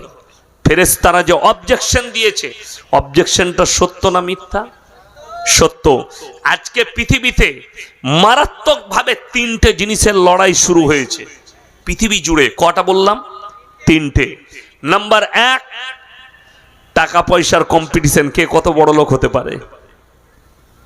ওই জন্যই তো মানুষ চিন্তা করেনি হারাম হালালের, আমাকে সুদ খেয়ে হলেও বড় লোক হতে হবে। যেহেতু পাড়ায় একজন বড় লোক আছে, সে তাকে আল্লাহ দিয়েছে, একজন মার্বেল ব্যবসায়ী, একজন ভাটার ব্যবসায়ী, একজন আপনার ধানের ব্যবসায়ী, সে 4 চাকা গাড়ি কিনেছে। তো আমার বেটা বেটিরাও দেখবে, পাড়ার লোক দেখবে আমি একজন বড় লোক, তাতে আমাকে হারাম উপার্জন করেও আমাকে বড় লোক হতে হবে। আপনি উপার্জন করছেন, সুদটাকে বেছে নিয়েছেন, আপনি বেছে নিয়েছেন চুরিটাকে, আপনি বেচেছেন মদ, আপনি বেচেছেন গাঁজা, আপনি বেছে নিয়েছেন অন্যান্য আরো সব হারাম কাজ, যার দ্বারা আপনি বড় লোক হবেন। এই পৃথিবীতে কম্পিটিশন শুরু হয়েছে, কার কত টাকা আছে, কে কত বড় লোক। নাম্বার 2, চেয়ারের কম্পিটিশন, কে কোন পদটা পাবে, কম্পিটিশন। আমি কি করে ইয়াসিন চেয়ারটা পাই, তাতে 2-4টা মার্ডার হয়, তা হোক, আমি যেন জিতে যাই, আমি যেন পদ পেয়ে যাই, মারাত্মকভাবে পদের লড়াই। নাম্বার 3, পৃথিবীর বুকে যে মারাত্মক যেটা চলছে সেটা হচ্ছে ধর্মের লড়াই। সবাই বলছে আমারটা সত্য, বলছে না বলেনি? সবাই বলছে আমারটা সত্য। এখন পৃথিবী জুড়ে কত ধর্ম আছে, আমি একদিন মোবাইলে দেখছিলাম 3,500-এর বেশি ধর্ম আছে পৃথিবীতে। কত বললাম? 3,500-এর বেশি ধর্ম আমি মোবাইলে দেখছিলাম, যদিও আমার জানা নেই। দেখুন, আমি যেটা জানি না সেটা আমি সত্য বলি, আমি জানি না, কিন্তু মোবাইলে দেখলাম যে গোটা পৃথিবীতে 3,500-এর ভেতরে বেশি ধর্ম আছে। আমরা সবাই আল্লাহর প্রতি বিশ্বাস এনেছি, আর আমাদের বিশ্বাস আছে, সকলে জোরে বলুন ইনশাআল্লাহ। এখন পৃথিবীতে যদি অনেকগুলো মালিক হয়, যেমন এক্সাম্পল দিই, এখানে অনেকগুলো মোবাইল রাখা আছে, এখানে আপনারা যারা বসে আছেন যুবকরা, সবারই কাছে একটা করে মোবাইল আছে, আছে না নাই? সবারই কাছে একই কোম্পানির মোবাইল আছে, বিভিন্ন। আমার এটা ওপো আছে, স্যামসুং আছে, অ্যাপেল আছে, ভিভো আছে, আপনার এলজি আছে, বিভিন্ন কোম্পানির। সববারই মডেলগুলো আলাদা না এক? আলাদা। তার কারণ কি বলতে পারবেন? মডেলগুলো কেন আলাদা? কাজ কিন্তু একই, কাজ একই না একই নয়? কাজ একই সবটাই। এটাতেও ভিডিও হচ্ছে, ওটাতেও হয়, এটাতেও ফোনে কথা, ওটাতেও হয়, এটাতেও মেমোরি আছে, ওটাতেও মেমোরি, সব একই, মডেল খালি আলাদা। যদি বলেন কেন? মালিক আলাদা বলে মডেল আলাদা। আল্লাহর কসম, পৃথিবীর 800 কোটি মানুষকে এক কাছে করো, সব বাড়ির 2টো হাত, 2টো চোখ, একটা নাক, একটা মুখ, 2টো কান, 2টো পা, একই রকম গঠন দিয়েছি, আমার মডেলে তোমরা পার্থক্য খুঁজে পাবে না। জোরে বলুন সুবহানাল্লাহ। কোরআনে ওই জন্য আছে, লাউ কানা ফীহিমা আলিয়াতুন ইল্লাল্লাহু লাফাসাদাতা।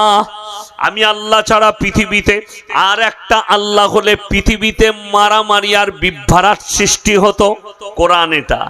আমি আল্লাহ ছাড়া আর একটা আল্লাহ হলেই পৃথিবীতে মারামারি হয়ে যেত। হতো না? হতো না? মালিক কজন পৃথিবীর? একজন। তার আরো উদাহরণ দিই, আপনাদের মনে পড়বে কিনা জানি না। আজ থেকে মনে হয় 2000 কত সাল হবে, 5 বছর হবে কম বেশি। সেই দিনও আমি মুর্শিদাবাদে জলসা ছিল। একবারই ভোরের বেলায় ফজরের পরে পরে মুর্শিদাবাদের বালির ঘাটে একটা বাস পড়েছিল পানিতে, মনে পড়ে? ওটা একটা ঝিল, ঝিলের ওপরে পড়েছিল। সেই বাসের 44 জন যাত্রী মারা গিয়েছিলেন। ঠিক বললাম না? সেখানে হিন্দু মুসলিম বিভিন্ন ধর্মের মানুষ ছিল না? ছিল না? আচ্ছা, অনেকগুলো যদি আল্লাহ হতো, ভগবান তারগুলো বার করলো না? যে আমারগুলো বার করলে আল্লাহর গুলো মরছে মরুক। আল্লাহ নিজেরটা বার করলেন না, যে আমারটা বার করলেই ভগবানের গুলো মরুক? সবাই মারা গেছে না যায়নি? জানতে হবে সেখানে প্রত্যেকটা মানুষ, হিন্দু মুসলিম খ্রিস্টান যেই ছিল, সবাই মারা গেছে। প্রত্যেকটা ধর্মের মানুষ যতজন বাসে ছিল সবাই মারা গেছে, মানে এদের মালিক একজন। মালিক কজন? একজন। যদি অনেকগুলো মালিক হতো সবাই নিজের নিজের মালটাকে ঠিক কাটিং করে বার করে নিত, ঠিক কিনা? সবারই মালিক একজন, ওই জন্য সকলে মারা গেছে। আপনাদের এখানে বৃষ্টি হয় না? হয় না? আচ্ছা, মুসলিমদের আলাদা, হিন্দুদের আলাদা হয়? সবই এক। বন্যা এলে সকলের বন্যা আসে না? আসে না? সকলের উপরে আসে। জানবেন, বন্যা যখন আসছে হিন্দু মুসলিম দেখে না, বৃষ্টি হিন্দু মুসলিম দেখে না, ঝড় দেখে না, বজ্র দেখে না। তার মানে এই সকল জিনিসের মালিক হচ্ছেন একজন। দুজন, চারজন, পাঁচজন, 10 জন, 15 জন নয়। তাহলেই ঝামেলা। এই যে বৃষ্টি, এই বৃষ্টিটা যদি পঞ্চায়েত প্রধানের হাতে হতো তার পিঠের চাম থাকতো? কথা বলেন। জলসা হচ্ছে আপনাদের, এখন পঞ্চায়েত প্রধান বৃষ্টি দিয়ে দিল, এই গ্রামের লোক ছেড়ে দিত? চলতো শালাকে দেখি একবার, কত বড় আসপর্দা। সে আর ঘরে শুতে পেত না, পালাতে হতো তাকে দেশ ছেড়ে। ওই জন্যে আমরা জব্দ, এই প্রকৃতিকে যতগুলো বিপদ আসে সব আল্লাহর হাতে। ভূমিকম্প আল্লাহর হাতে। আল্লাহর কসম, সাবধান হয়ে যান। এই জমিন আপনি খালি মনে করেন না যে জাপানে ভূমিকম্প হয়ে সব ধ্বংস স্তূপ হয়ে গেছে। আপনার ফিলিস্তিনে ভূমিকম্প হয়েছে, আরবে হয়েছে, ইরানে হয়েছে, ইরাকে হয়েছে। আপনার দেশে হবে না এমন কোনো মানে নেই। আপনি চোখে দেখতে পাবেন। আমি তখন গুজরাটে পড়াশোনা করি, 2000 কত সাল হবে, এক হবে নাহলে 2000 সালই হবে, আমার মনে নেই।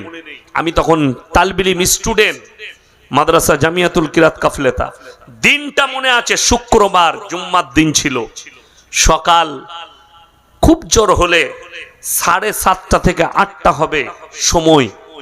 আমরা তালবিলিমরা মাদ্রাসায় পড়লে ছুটির দিনে শুক্রবার, বৃহস্পতিবার আমরা খেলা করি।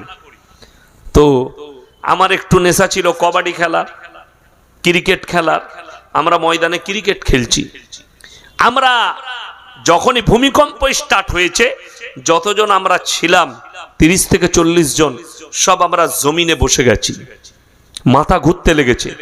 আমরা আমাদের মাদ্রাসার বিল্ডিং দেখতে পাচ্ছি, প্রায় 150 ফুট লম্বা বিল্ডিং। সেই বিল্ডিং সাপের মতো লড়ছে, সাপ যেভাবে নড়ে ওইভাবে নড়ছে। আমরা বুঝতে পেরেছি ভূমিকম্প। আমরা দোয়া পড়তে শুরু করে দিয়েছি, আজান দিতে শুরু করে দিয়েছি, আল্লাহু আকবার পড়ছি। ভূমিকম্প কেটে গেল। এসে দেখলাম মাদ্রাসায় কোথাও কোথাও চিরিক ফাট হয়েছে। বাথরুমে যে ছিল বাথরুমে পড়ে গেছে, উঠতে পারেনি। যে যেখানে ছিল সেখানে বসে গেছে। কিছুক্ষণ পরে খবর আসছে, কচবুজ বলে একটা জায়গা আছে গুজরাটের, কচবুজ, সেখানকার ফটো এলো। তাক লেগে গেল মাথায়। মনে হচ্ছে যেন কেউ হাতে করে ধরে বড় বড় যেমন পাথরের চাং হয়, তলাকার মাটি ওপরে করে দিয়েছে। মসজিদ দাঁড়িয়ে আছে, মসজিদের পাশে 5 তলা বিল্ডিং মাটির তলায়, তার পাশের বিল্ডিং মাটির তলায়। সেখানে আশ্চর্য যেটা ঘটনা ছিল, সেখানে মসজিদ দাঁড়িয়ে আছে কিন্তু বাকি সব বিল্ডিং গুঁড়ো হয়ে তলায় নেমে গেছে। আমরা যখন খোঁজ নিলাম, সেই এলাকার যে মানুষগুলো বেঁচে গেছে তারা কাঁদতে লাগলো। সেখানে উলামারা সফর করলেন, আলেমরা গেলেন জায়জা করতে। সেখানকার মানুষরা এত মারাত্মক কথা বললেন যে হুজুর, এই এলাকার মানুষ মসজিদের পাশে বসে মদ পান করত, মসজিদের পাশে বসে তারা লটারি ব্যবসা করে, মসজিদের পাশে বসে টাস খেলায়, মসজিদের পাশে গরু বাঁধে, মসজিদের দেওয়ালে ছাগল বাঁধে, নামাজ কেউ পড়তে আসে না। আল্লাহ ধ্বংস করেছেন। আমার বন্ধুগণ, আপনারা দেখেছেন মায়ানমারের আং সান সুকি সরকার রোহিঙ্গা মুসলমানদের উপরে বুলডোজার চালিয়েছে, তার মিলিটারি, তার শাসন। বাচ্চা ছেলে তার গলায় পা দিয়ে তাকে মার্ডার করে দিয়েছে, পেটে পা দিয়ে দাঁড়িয়ে গেছে। বাচ্চা মেয়ে 5 বছরের, চোখের সামনে তার মাকে রেপ করে লজ্জাস্থানে তলোয়ার ভরে ফেলে দিয়েছে মায়ানমারের আং সান সুকি সরকার। সে এখন রাজত্বে নেই, জেলের কুঠরিতে আছে আং সান সুকি। আমার বন্ধুগণ, সেখানে নির্মল ভাবে অত্যাচার চালিয়েছে রোহিঙ্গাদের উপরে। রোহিঙ্গারা বাংলাদেশে পালিয়ে এসছে।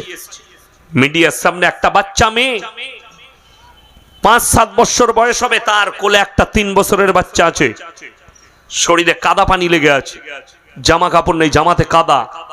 কোথায়? বলে আমি জঙ্গলের ভেতরে ভেতরে আমি হেঁটে এসছি, পানি পাইনি। আমার এই বোন কান্না করেছে, আমি গাছের কচি কচি পাতা ছিঁড়ে তার মুখে ভরেছি, নালার পানি পান করেছি। গোটা পৃথিবী নীরব হয়ে তাকিয়ে দেখেছে তাদের হত্যা লীলা। আমি আমার উস্তাদে মহতারাম দারুল উলুম দেওবন্দের উস্তাদ হযরত মাওলানা মুফতি ইউসুফ সেফতাউলি, হাদিসের উস্তাদ, আমি জিজ্ঞেস করলাম, হযরত आप तो म्यांमार जाते रहते हैं, बांग्लादेश का सफर होते रहते हैं, इसके बारे में आप क्या कहना चाहते हैं? वहां का मुसलमान कैसे हैं? उन्हीं अजीब व गरीब कथा बोलें को वो जो रोहिंगा मुसलमान है, ना इन लोगों के पास दीन है, ना ये लोग नमाज पढ़ता था, ना ये लोग दीन के ऊपर टिके हुए थे। এদের কাছে কিছুই ছিল না, যেমন একটা জঙ্গলি আদিবাসী বসবাস করে এইরকম ভাবে তারা জীবন যাপন করছে। তাদের কাছে হারাম হালালের কোনো বিচারই ছিল না, তারা দ্বীন ছিল না তাদের মধ্যে, তারা আল্লাহকে চিনার পরেও চিনতে পারত না। আমার বন্ধুগণ, আল্লাহর আযাব তাদের কাছে পৌঁছেছে। মাথায় রাখবেন, যখন কোন জাতি আল্লাহর দ্বীন থেকে সরে যাবে, কোরআনে আছে, যখন আল্লাহর হুকুম থেকে সরে যাবে, নবীর আদর্শ থেকে সরে যাবে, আমি আল্লাহ তাদের কাছে অত্যাচারী জালিম বাদশা পাঠিয়ে তাদের কাছে বদলা নেব। আপনি মাথায় রাখবেন, আপনার দেশের যে জালিম সরকার যারা মুসলমানদের উপরে বুলডোজার চালাতে চাইছে, ওটা তোমার আমলের বদৌলতে। আপনার আমার আমল ওটা বলছে। আপনার আমার আমল ঠিক হলে সব ঠিক হয়ে যেত। রাসূল আকরাম সাল্লাল্লাহু আলাইহি সাল্লামের হাদিস, আখরি জামানায় তোমরা দেখতে পাবে তোমার উম্মত উম্মতিদের মধ্যে এক শ্রেণীর মুসলমান, তারা মুশরিক আর কাফের হয়ে যাবে। আপনারা জানেন ভারতবর্ষে যে মুসলমান আছে, বাংলাদেশে অতগুলো মুসলমান নাই। বাংলাদেশে 11 কোটি মুসলমান, কত বললাম? 11 কোটি। ভারতবর্ষে 30 কোটি মুসলমান আছে, 30 কোটি। ভালো ভালো দেশে নেই, বড় বড় দেশ ইন্দোনেশিয়া, মালয়েশিয়া, বড় বড় দেশে এত মুসলিম নেই যতটা ভারতবর্ষে আছে, বৃহত্তম দেশ। আপনি ভেবে দেখুন, মুসলমান রাজত্ব করেছে 850 বছর এই ভারতের মাটিতে, রাজত্ব কেন চলে গেল? তাকিয়ে দেখুন পৃথিবীর ইতিহাস খুলে। অটোমান সাম্রাজ্য, সুলতান আইয়ুবী, এই অটোমান সাম্রাজ্যের পতন হয়েছে তাদের নিজের দোষে, তাদের আমলের কারণে। আর তাদের পতন ঘটেছিল লাল সাগরে, পতন ঘটিয়েছিল ইতালির সাম্রাজ্য। তারা তাদের পতন ঘটালো কেন? তাদের আমলের কারণে। তারা আইয়াসী হয়ে গিয়েছিল। আমাকে একজন বলল, গর্ব করে বলছে, জানেন নবাব সিরাজউদ্দৌলা এমন বাদশা ছিলেন, এমন রাজা ছিলেন, এমন একজন রাজা ছিলেন, তিনি 1 টিন ঘিয়ে একটা পরোটা ভেজে খেতেন, তারপরে সেই ঘিটা গঙ্গায় ঢেলে দিতেন। আমি বললাম, আল্লাহর কাছে হিসেব দিতে হবে, যত বড়ই বাপের বেটা রাজা হোক।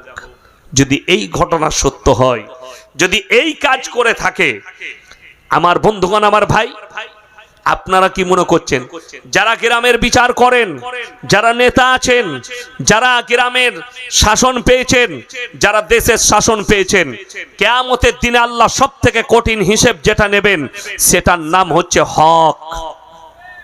কিসের বললাম? হকের। কেউ বাপের হক মেরেছে, কেউ মায়ের হক মেরেছে, কেউ চাচার হক মেরেছে, কেউ প্রতিবেশীর হক মেরেছে, আল্লাহ কঠিন হিসেব নেবেন। কেউ কোন বান্দা, আপনি নামাজ কম পড়েছেন, আমলটা কম আছে, নামাজ কার হক? আল্লাহর হক। আল্লাহর যতগুলো হক আছে, এই হক যদি কেউ মারে, আমার আল্লাহ ইচ্ছা করলে ক্ষমা করবেন। কিন্তু বান্দার হক যদি কেউ মারে, সেই বান্দা না ক্ষমা করা পর্যন্ত আমার আল্লাহ ক্ষমা করবেন না। ওই জন্য আমাদের দেশের লোকের একটা বড় কায়দা আছে। কায়দাটা কি বলুন তো? মানুষ মরে গেলে, মারা গেলে জানাজার ময়দানে দাঁড়িয়ে বলা হয় যে আমি অমুকের সন্তান, আমার বাপ যদি কিছু করে থাকে ক্ষমা করে দিবেন। বলে না বলে না? বলা হয়। ঋণ যদি থাকে আমাদিকে বলবেন, আমরা পরিশোধ করব। ওয়াদা করে না করে না? এতগুলো মুসল্লি মুমিন ব্যক্তির সামনে ওয়াদা করছে। 1 মাস হয়ে গেল, পাড়ার একজন দোকানদার এসে বলল, ভাই তোর আব্বা আমার দোকানে মোটামুটি 5000 টাকার ধার খেয়েছে। তখন কি বলে জানেন? কবরে লিবি যা। ঠিক বললাম না? ও মাল আর পাত্তা দেয় না। কিন্তু তোমার জানা আছে, তুমি যখন মুমিন ব্যক্তিদের সামনে ওয়াদা করেছো আমার আব্বা যে ঋণ করে গেছে সেই ঋণ আমি পরিশোধ করব, তার কাছে যদি প্রুফ থাকে তুমি দিতে বাধ্য। আর সেই ঋণ যদি তুমি পরিশোধ না করো, সেই ঋণের দায়ী তোমার বাপ আর নয়, তুমি দায়ী হয়ে গেলে। তোমাকে ঋণ পরিশোধ করতে হবে, তা না হলে এই ঋণের বদলা তোমাকে কিয়ামতের দিনে তোমাকে দিতে হবে, তোমার বাপ দেবে না। যেহেতু তুমি এতগুলো মুমিন ব্যক্তির সামনে ওয়াদা করেছো। আর আল্লাহ তাআলা বললেন, যারা ওয়াদা খিলাফ করে তারা হচ্ছে মুনাফিক। মুনাফিকদের আলামত হচ্ছে ওয়াদা খিলাফ করে। ওই জন্য জলসায় আপনি টাকা দিচ্ছেন, মসজিদে মাদ্রাসায়, ঠিক আছে, ওয়াদা করে ওয়াদা খিলাফ করবেন না, তাতে আপনি দিবেন না তাও ভালো। 100 টাকা দেন, 1000 দিবার দরকার নাই, কিন্তু দিবেন।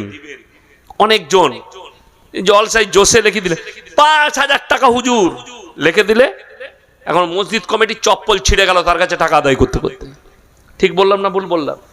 কেন ওয়াদা করবেন? আপনার জানা আছে ওয়াদার কি, ওয়াদার গুনাহ কি? কিয়ামতের দিনেও আপনাকে ওয়াদা আদা করতে হবে। যেহেতু আপনি ওয়াদা করেছেন, এতগুলো মুমিন ব্যক্তিকে সাক্ষী রেখে আমাদের মুসলমানরা খালি মনে করে আমি মুখে দাঁড়িয়ে একটা কথা বলে দিলাম, এটার ভ্যালু না দিলেও চলবে। ভ্যালু দিতে হবে আপনাকে। এটা ইসলাম, এটা ছেলে খেলার কোনো ধর্ম নয়।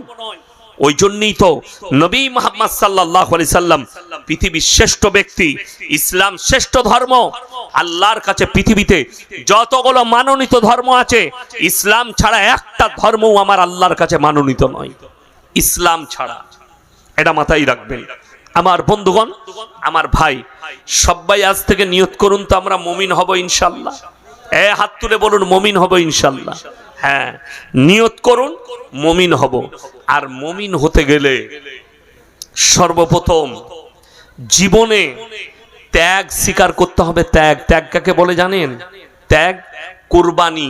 ইসলামের ভাষায় কুরবানি। আমরা কুরবানি করি না? কুরবানি মানে কি? ত্যাগ। চুপ করুন, আনুক চা, অসুবিধা নাই। কুরবানি মানে হচ্ছে ত্যাগ। আর আমরা মনে করি কুরবানি মানে মাংস খাওয়া, তাই না? ওই জন্যই তো আমাদের অনেক যুবক আছে, এখনকার ছেলেরা কজন নামাজ পড়ে তো 3 দিন 4 দিন নামাজ পড়ছে, 10 দিন নামাজ পড়ছে, দিয়ে বলছে আমার বাপ দাদুরা তো নামাজ জানতো না, সেরকম কোরআন হাদিস বুঝতো না, আমরা বেশি বুঝি। বলে না বলে না অনেক ছেলে? আমি বলে যাচ্ছি, তোমার বাপ সূরাটা ভালো করে পড়তে পারতো না, দোয়াটা ভালো জানতো না, মসজিদে গিয়ে মাথা ঠুকেছে। কিন্তু জানেন, কোরআনকে জিজ্ঞেস করুন, সাবিকুন আস-সাবিকুন উলাইকাল মুকাররাবুন ফি জান্নাতিন নাঈম সুল্লাতুম মিনাল আউয়ালিন ওয়া কলিলুম মিনাল আখিরিন। হে নবী, বলে দাও তোমাদের মধ্যে থেকে অল্প সংখ্যক আর তোমাদের পূর্ববর্তীদের মধ্যে থেকে বেশি সংখ্যক লোক জান্নাতে প্রবেশ করবে। তোমার বাপ-দাদুদের মধ্যে বেশিরভাগ লোক জান্নাতে যাবে। কেন? আগেকার যুগে, এই যারা আমার বাপের বয়সী আছেন আপনারা শুনবেন, আগেকার যুগে এই আমার বাপ চাচারা, এরা নিজেদের বাড়িতে গরু পেলে তারপরে কুরবানি দিত। ঠিক বললাম না? বাড়ির গরু। আর এখন কি, কালকে কুরবানি, পরশু কুরবানি, আজকে হাটে গিয়ে একটা গরু কিনে নিয়ে আসছে। সেই প্রাণীটার উপরে মহব্বত হবে? হবে না। কুরবানি হচ্ছে মাংস কাটছেন কুরবানির দিনে, মাংস টুকরো যেন লুঙ্গির তলায় না চলে যায়। কথাটা বুঝতে পেরেছেন আমি কি বলছি? মাংস কাটতে কাটতে বেশ ভালো ঠান্ডা, চলে গেল তলায়, কেউ দেখতে পাইনি, চলবে না। কুরবানি ওইখানেই শেষ। ত্যাগ হচ্ছে কোরবানি। আমি আল্লাহর জন্য কোরবানি দিচ্ছি। আমাদের দেশের লোক তো রেডিমেড কোরবানি দেয়, রেডিমেড কোরবানি, কালকে আজকে নিয়ে এলো কালকে কোরবানি না। মিনিমাম আপনার বাড়িতে 1 মাসও তাকে খাবার খাওয়ান, বাড়িতে পালুন, তার উপরে আপনার মহব্বত জাগুক সেই প্রাণীটার প্রতি। ওই জন্যই তো বলছি আপনার বাপ দাদারা কি আমল করেছে, আপনি কি করছেন? শুধু তাই নয়, আপনি বলছেন হুজুর আমরা তো নামাজ পড়ছি, রোজা রাখছি। মারাত্মক কথা শুনেলেন। নামাজ তুমি পড়ছো কিন্তু ভাইয়ের সঙ্গে কথা নেই, নামাজ তুমি পড়ছো মায়ের সঙ্গে ভালো ব্যবহার নেই, নামাজ তুমি পড়ছো বোনের সঙ্গে ভালো ব্যবহার নেই, নামাজ তুমি পড়ছো পরিবারের সঙ্গে ভালো ব্যবহার করো না। আজকে তো ভাইয়ে ভাইয়ে কথা নেই, মা বেটাতে কথা নেই, যায় যায় কথা নেই, বুনে বুনে কথা নেই, প্রতিবেশীর সাথে কথা নেই। ঠিক বললাম না ভুল বললাম?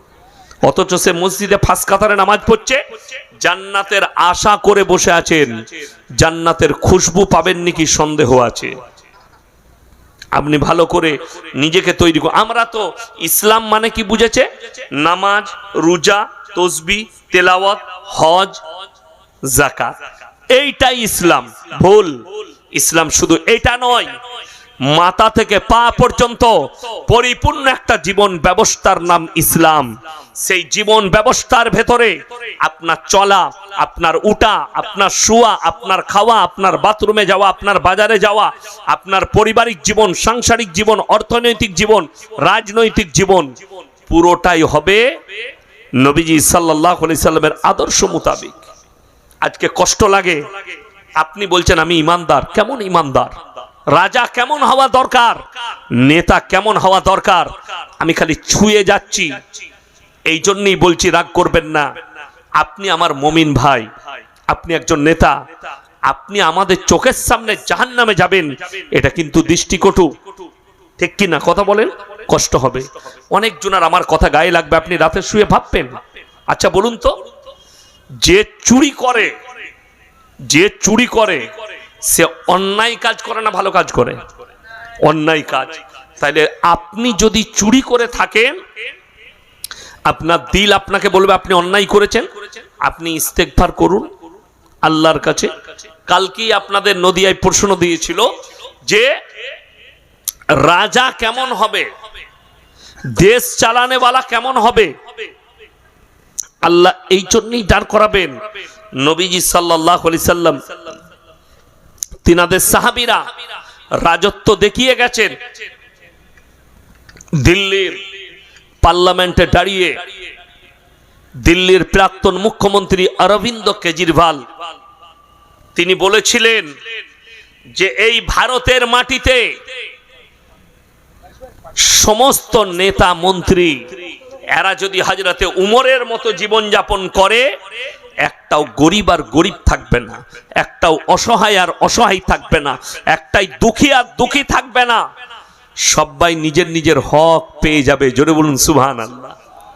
এটা একজন আমাদের দেশের নেতা, দিল্লির প্রাক্তন মুখ্যমন্ত্রী অরবিন্দ কেজরিওয়াল বলেছিলেন।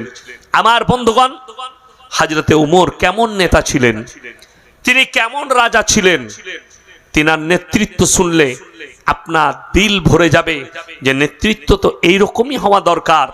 হযরতে উমরে ফারুক রাদিয়াল্লাহু তাআলা আনহু যেদিনে আমিরুল মুমিনিন হলেন, আরবের গভর্নর, সেদিনে তার পরের দিন সকালবেলায় ফজরের নামাজ পড়ে তিনি তিনার ব্যবসার মালগুলো নিয়ে বেরিয়ে যাচ্ছেন। অনেকজন বলে না যে ইমামতি করে বেতন কোথায় লেখা আছে লিয়া যাবে? অনেকজন বলে, জিজ্ঞেস করে না? তাদেরকে বলছি আপনি মূর্খ। ওই জন্য কোরআন হাদিসের একটু জ্ঞান অর্জন করুন।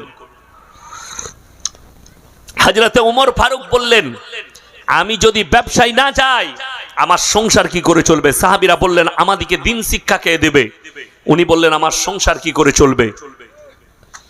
তখন সাহাবীরা মাশওয়ারা করলেন, আমরা চাঁদা তুলে বাইতুল মাল থেকে আপনাকে বেতন দেয়া হবে, আপনি ব্যবসা ছেড়ে দেন, আপনি আমাদেরকে খালি দিন শিক্ষা দিবেন আর ইসলামের প্রচার করবেন। বলুন সুবহানাল্লাহ। বেতন তো সেই দিন থেকে স্টার্ট হলো যেদিন থেকে উমরে ফারুক রাদিয়াল্লাহু তাআলা আনহু গভর্নর হলেন। হযরতে উমরকে বেতন শুরু করলেন। আমার বন্ধুগণ, আমার ভাই, হযরতে উমরে ফারুক রাদিয়াল্লাহু তাআলা আনহু দেশ চালাচ্ছেন, রাজত্ব করছেন। বিচার এলো কার? সন্তানের। তার বেটার বিচার এলো, আপনার সন্তান এই ধরনের পাপ করেছে, বলে এক কাজ করো, একে গাছে বেঁধে দাও। সমস্ত সাহাবীরা বললেন, হে আমিরুল মুমিনিন, এটা আপনার সন্তান। তিনি ধমক দিলেন, শোনো, আজকে যদি আমার বেটা গভর্নরের বেটা হিসাবে একে ছেড়ে দাও, এর থেকেও বড় পাপে লিপ্ত হবে, এর থেকেও বড় অন্যায় করবে। গায়ের জোর দেখিয়ে নেতার বেটা হিসাবে, তাই ইসলামী শরিয়ায় যে আইন আছে, যে শাস্তি আছে, আমার সন্তানকে দাও। তাকে কোড়া মারা হয়েছিল, হযরতে উমর মারা করিয়েছিলেন। জোরে বলুন সুবহানাল্লাহ। তিনি গভর্নর, তার বেটাকে কোড়া মারা হলো, অন্যায় করেছে। গোটা পৃথিবীতে রমরমা পড়ে গেল। কিসের রমরমা? কিসের রমরমা? যে পৃথিবীতে আরব দুনিয়ায় এমন একজন গভর্নর হযরতে উমর, তার মতো রাজা, তার মতো গভর্নর পৃথিবীতে কেউ নেই।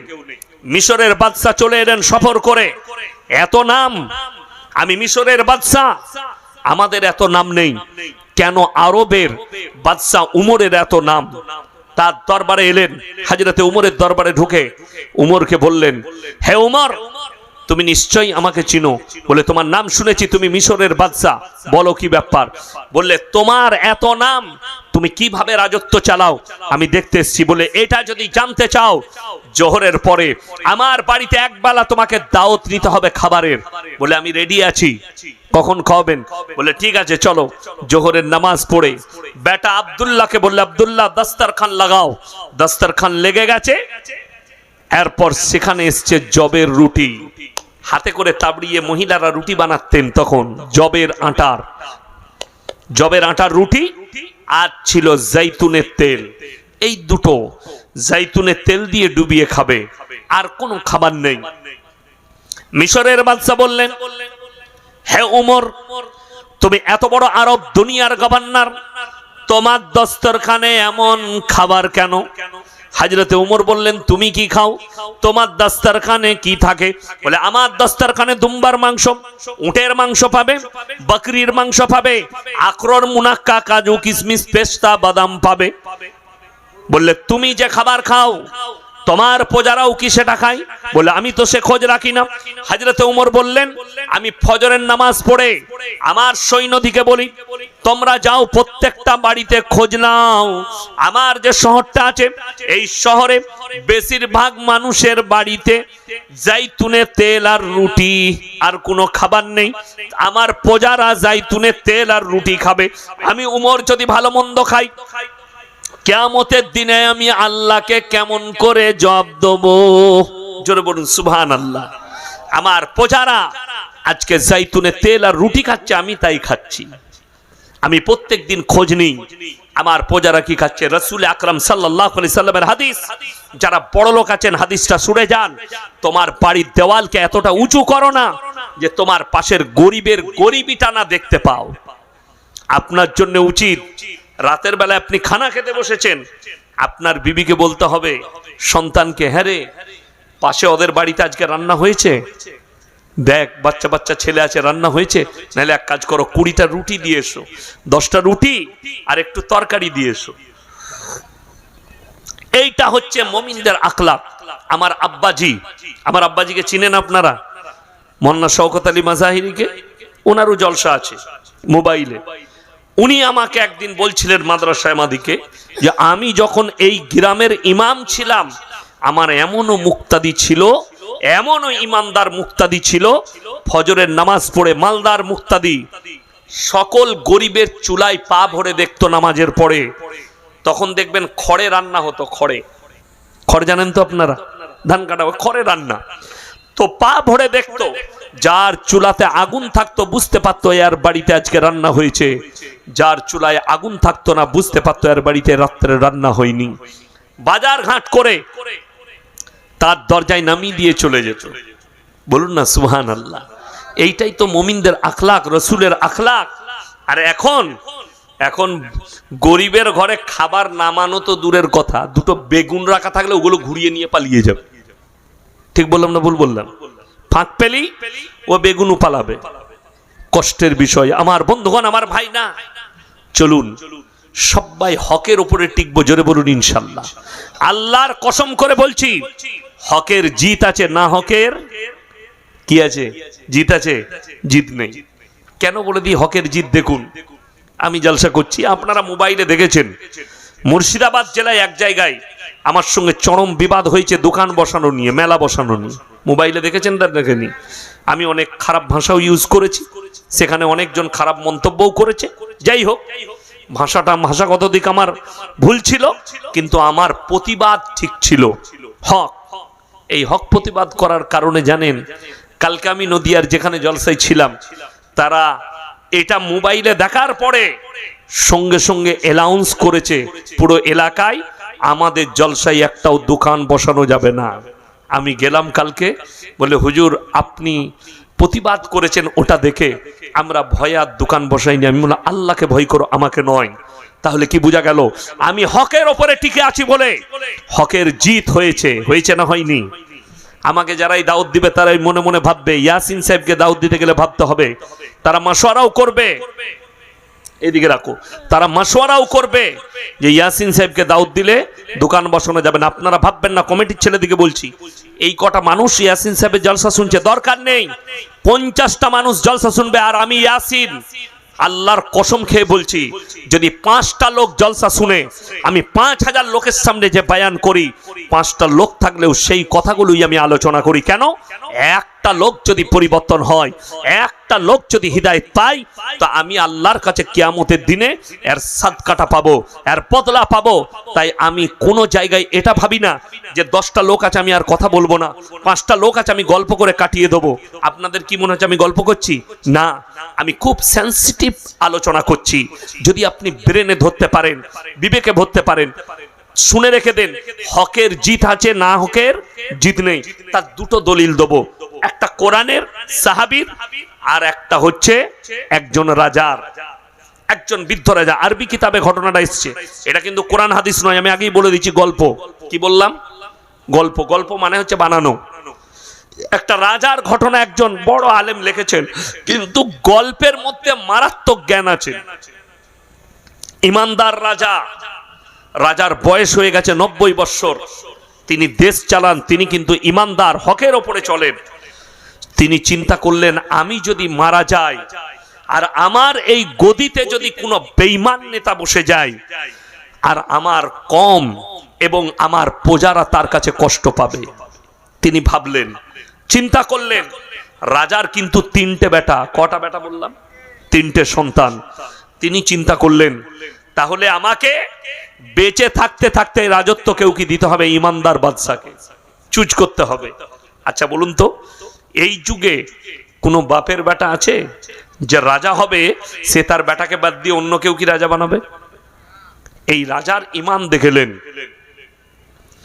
তিনি এলান করলেন, গোটা শহরে দেশেতে এলান করে দিলেন, হে আমার প্রজারা এলান করো, আমি বাদশাহ এলান করছি, তোমাদের মধ্যে থেকে আমি একজন ইমানদার বাদশাহ নিযুক্ত করব।